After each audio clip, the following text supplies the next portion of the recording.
Em junho de 2025, houve uma empresa tecnológica que ultrapassou a Microsoft na corrida pelo título de mais valiosa do mundo. E menos de um mês depois, bateu outro recorde, tornando-se a primeira cotada a atingir uma capitalização de mercado de 4 bilhões de dólares. Para colocar este número em perspectiva, é o equivalente a praticamente 14 vezes o PIB português. E o mais impressionante é que há 10 anos quase ninguém fora do universo da tecnologia a conhecia, embora tenha em grande parte viabilizado a transformação do mundo para aquilo que conhecemos hoje. Vejamos que empresa é esta e o que realmente faz, de que forma é que influencia as nossas vidas, tanto no dia-a-dia como no médio e longo prazo, e porque é que dela se ouve falar tão frequentemente quando o tema são avanços tecnológicos e mercados financeiros. Ao longo dos últimos 5 anos, a ação da Nvidia valorizou em mais de 1264%.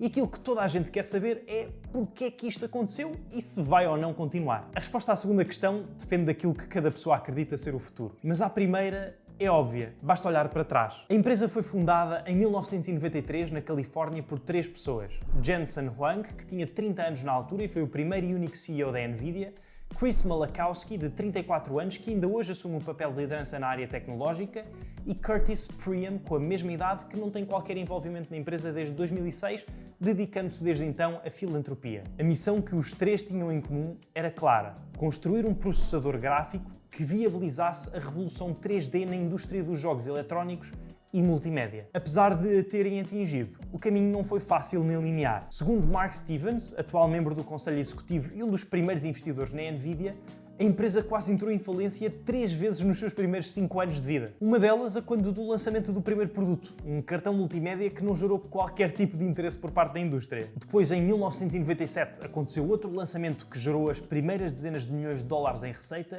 E em 1999 o negócio revelou-se por completo com o lançamento do GeForce 256, um chip gráfico que a Nvidia intitulou de GPU, ou Graphics Processing Unit, e que fez com que a faturação disparasse de 160 milhões de dólares em 1998 para cerca de 374 milhões no ano seguinte. Foi também neste ano que passou a estar cotada na Nasdaq, com uma IPO a avaliá-la em mais de 500 milhões de dólares. Um valor bastante mais baixo do que os 4,6 bilhões de dólares relativos à sua capitalização de mercado à data da gravação deste vídeo, sendo que este desempenho passado não é uma garantia de resultados futuros. Uma forma de ir acompanhando esta evolução é através de um intermediário financeiro como a XTB, o patrocinador deste vídeo. Tendo uma conta criada, que é gratuito e pode ser feita através do primeiro link da descrição, se tiverem interesse, basta abrir a aplicação, clicar na lupa, pesquisar o nome da empresa ou o ticker do título, Nvidia, selecionar a segunda opção, corresponde à ação cotada na Bolsa de Nova Iorque, e por fim,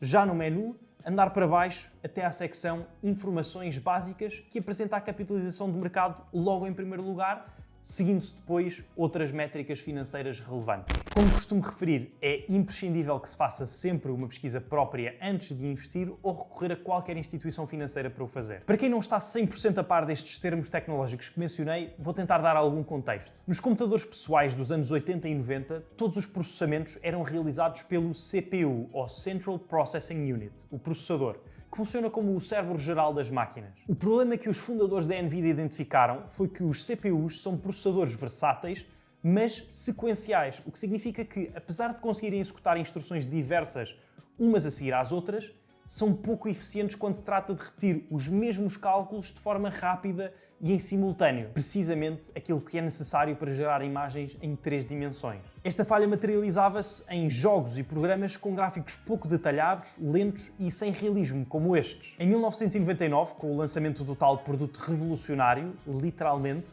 a Nvidia permitiu que funções matemáticas de computação gráfica, que até então estavam a cargo do CPU, como o cálculo das posições e movimentos dos objetos num espaço 3D, ou de como a luz interage com as superfícies, permitindo criar sombras, brilhos e reflexos, passassem a ser feitas diretamente pelo tal novo produto, que ficou conhecido como a GPU, ou Graphics Processing Unit, a placa gráfica. Esta mudança de responsabilidade libertou o CPU para outras tarefas e criou um novo processador especializado, marcando o início da era moderna dos gráficos 3D. Depois disto veio mais uma revolução, e esta os fundadores não anteviram. Conforme o mundo foi identificando o real poder do processamento paralelo de decisões computacionais, o chamado Parallel Processing, começou-se a perceber que as GPUs poderiam ser utilizadas para outros propósitos para além da criação de gráficos, nomeadamente para a dinâmica de fluidos, simulações moleculares, modelos atmosféricos, no fundo, tudo o que envolvesse cálculos matemáticos complexos. Foi esta procura por parte de outras indústrias que deu origem em 2006 ao segundo grande sucesso da NVIDIA, um software e modelo de programação chamado CUDA, ou Compute Unified Device Architecture. O propósito era e é permitir que as GPUs sejam programadas em diferentes linguagens e assim ser utilizadas por mais e mais programadores, mesmo que não sejam especialistas no desenvolvimento de gráficos. A partir deste ponto, o número de indústrias a tirar partido das GPUs foi crescendo cada vez mais. Empresas de petróleo e gás utilizavam-nas para acelerar análises sísmicas, bancos para fazer análises de risco, investigadores de medicina para estudos de genómica e por aí fora, fortificando a posição da GPU como uma ferramenta de pesquisa e análise essencial a qualquer computador. Passados uns anos, em 2012, deu-se mais um momento de viragem marcado pelo boom do Deep Learning e pela entrada da NVIDIA no mundo da inteligência artificial, quando 3 investigadores da Universidade de Toronto desenvolveram um sistema chamado AlexNet, que, ao utilizar 2 GPUs da NVIDIA, ganhou uma competição de reconhecimento de imagem ao apresentar uma margem de erro muito mais baixa do que a concorrência e do que alguma vez visto. Estes resultados fizeram com que toda a comunidade de investigação da AI olhasse para as GPUs como uma nova parte integral do trabalho a ser desenvolvido. Nos anos que se seguiram, a crescente necessidade de maior poder de computação e capacidade de processamento, além da que os computadores pessoais conseguiam fornecer, levou a NVIDIA a entrar no negócio mundial dos centros de dados, primeiro através do desenvolvimento de GPUs de grande escala para uso empresarial e na cloud, depois do investimento em infraestrutura e conectividade para melhorar a eficiência das GPUs nos centros de dados, levando à criação de gamas de produtos adjacentes, e em paralelo pela expansão do ecossistema CUDA, o tal que permite a programação das GPUs, que hoje apresenta mais de 53 milhões de downloads. A implementação destas estratégias colocou a empresa no epicentro do desenvolvimento da inteligência artificial com as fábricas de AI, o nome que dá aos centros de dados que processam, refinam e produzem inteligência através de dados, a servir como novo motor não só do próprio negócio, como também da inovação do mundo. Em 2021, a receita vinda do segmento dos centros de dados ultrapassou a proveniente da indústria de gaming pela primeira vez e desde então não parou de crescer. Em 2023, pouco tempo depois do lançamento do ChatGPT, que tangibilizou o impacto da inteligência artificial para o público em geral, a empresa explodiu. As receitas atingiram máximos históricos, quase duplicando para 13,5 mil milhões de dólares do primeiro para o segundo trimestre do ano, e o preço da ação subiu de 14 dólares para cerca de 50 dólares, aumentando 240% do início para o final do ano. À data da gravação deste vídeo, a cotação está nos 192 dólares, o valor mais alto a que alguma vez esteve. É possível fazer parte da potencial continuidade deste crescimento e, naturalmente, de todo o risco a si associado também,